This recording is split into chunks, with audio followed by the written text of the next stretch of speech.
Grabe ang epekto sa buong Warriors ang pagkawala ni Andrew Wiggins. Wiggins naglabas na ng saloobin sa Golden State.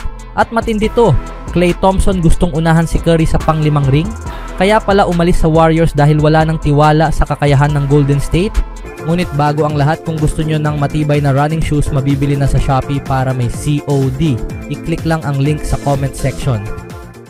Nakuha man ng Golden State Warriors ang star forward na si Jimmy Butler sa isang blockbuster trade kasama ang Miami Heat, ngunit kinailangang isakripisyo si Andrew Wiggins upang maisakatuparan ang deal. Si Wiggins ay naging mahalagang bahagi ng tagumpay ng Warriors sa NBA Finals noong 2022 at nagbigay ng malaking kontribusyon sa buong playoffs ng taon na yon.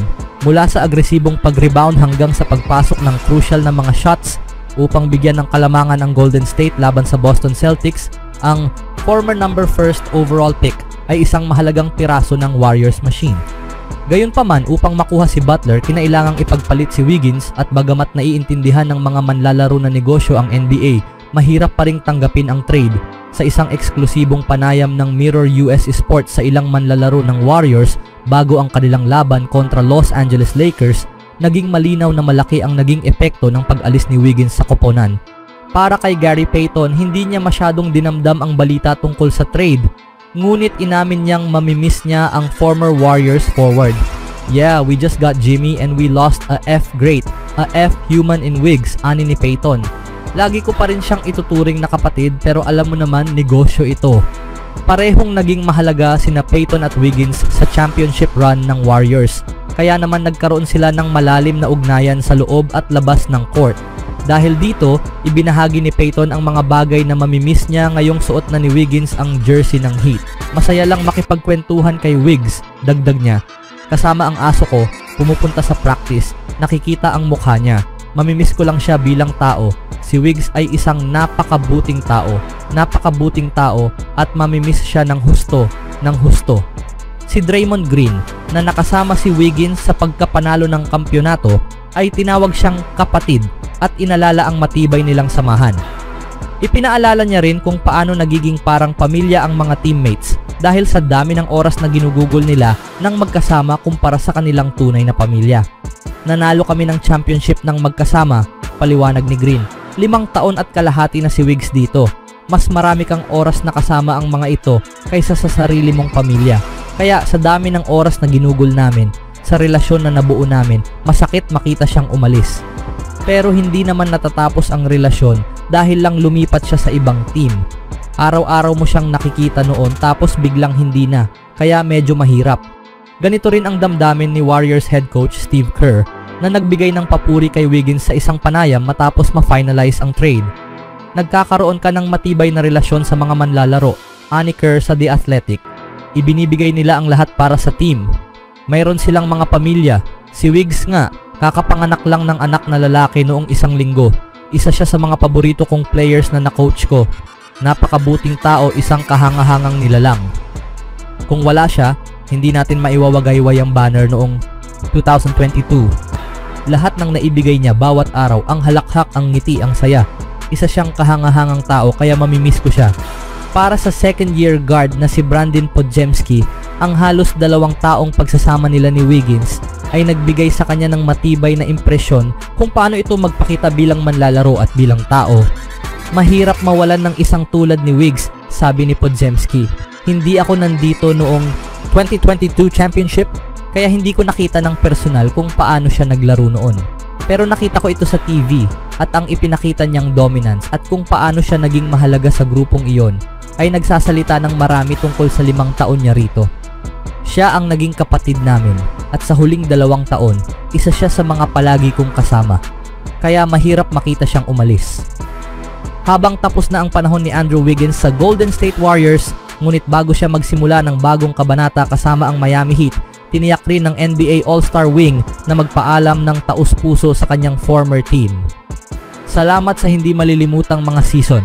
Isang malaking karangalan ang isuot ang jersey na ito, kumatawan sa organisasyong ito, at makipaglaban kasama ang isang hindi kapani-paniwalang grupo ng mga kakampi at coaches, ani Wiggins sa isang Instagram post. Mula nang dumating ako, naramdaman ko ang mainit na pagtanggap ng Bay Area at ng buong Warriors family at napakahalaga sa akin ng suportang iyon. ang pagkapanalo ng kampyonato noong 2022 at ang aking paglago bilang manlalaro at tao sa kapaligirang ito ay isang bagay na palagi kong pahahalagahan. Sa aking mga kakampi, coaching staff, front office, at sa hindi kapanipaniwalang mga tagahanga na sumuporta sa akin sa bawat hakbang, maraming salamat mula sa kaibuturan ng aking puso. Ang Bay Area ay palaging magiging tahanan ko. At sa sinabi kong iyon, Miami, handa na ako. Si Wiggins ang naging pangunahing piraso sa blockbuster trade ng Warriors upang makuha si Jimmy Butler isang araw bago ang NBA trade deadline. Sa ganitong paraan natapos ang halos 5 taong pananatili ni Wiggins sa Bay Area, halos eksaktong 5 taon mula nang i-trade siya ng Minnesota Timberwolves papuntang Golden State noong February 2020. Sa loob ng 342 laro para sa Warriors, nag-average si Wiggins ng mahigit 16 na punto kada laro sa parehong regular season at playoffs. Naging napakahalagang bahagi siya ng Warriors sa kanyang pananatili sa prangkisa, lalo na sa kanilang 2022 NBA Championship run, kung saan siya ay naging isang NBA All-Star sa parehong taon. Pinapurihan si Wiggins sa kanyang two-way play at natatanging depensa noong 2022 title run for Warriors. Ngunit higit pa sa kanyang laro sa loob ng court, naging mahalaga rin siya sa kanyang mga teammates at minahal ng mga tagahanga. Bagamat hindi na niya isusuot ang blue at gold ng Warriors, tiyak na mananatili siya sa puso ng Dub Nation magpakailanman. Anong masasabi nyo dito mga kaibigan? Sa ibang balita naman, noong Biyernes ng araw, pinangunahan ni Klay Thompson ang Dallas Mavericks sa isang 127-120 win versus Boston Celtics. Ang 5-time NBA All-Star ay nagtapos na may 25 puntos, 3 rebounds, at 4 na assists habang may shooting percentage na 11 of 17 from the field and 3 of 6 from the 3-point range in 29 minutes game. Pagkatapos ng laro, tinanong si Thompson tungkol sa kanyang dating kakampi na si Steph Curry habang nakikipag-usap siya sa media. Reporter, kung makakuha ka ng pang-5 singsing bago si Curry, sigurado akong siya ang unang babati sa'yo. Thompson, iyon ang goal. Si Steph ay isa sa pinakamapagkumbabang tao na kilala ko, pero ang pagkakataong manalo ng pang-5 singsing ang dahilan kung bakit ako nagsisikap ng husto at elite company ang makakasama ko kung mangyayari iyon. Maiisip mo sina Kobe Bryant, Tim Duncan at Magic Johnson. Yun lang ang mahalaga sa puntong ito ng aking karera. Hindi ko iniintindi ang accolades, gusto ko lang manalo. Kaya ako sumama sa Dallas dahil ito ang nagbigay sa akin ng pinakamagandang pagkakataon upang magawa iyon. Si Thompson ay nakasama ni Curry at ng Warriors sa loob ng 13 taon bago siya pumirma sa Dallas Mavericks nitong nakaraang off-season.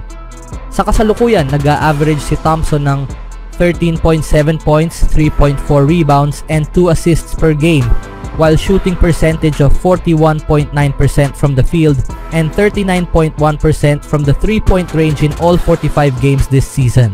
Ang Mavericks ay kasalukuyang nasa ika-8 pwesto sa Western Conference na may 27-25 record in 52 games. Anong masasabi niyo mga kaibigan sa sinabi ni Klay Thompson? Sino ang unang makakakuha sa ika-5 singsing?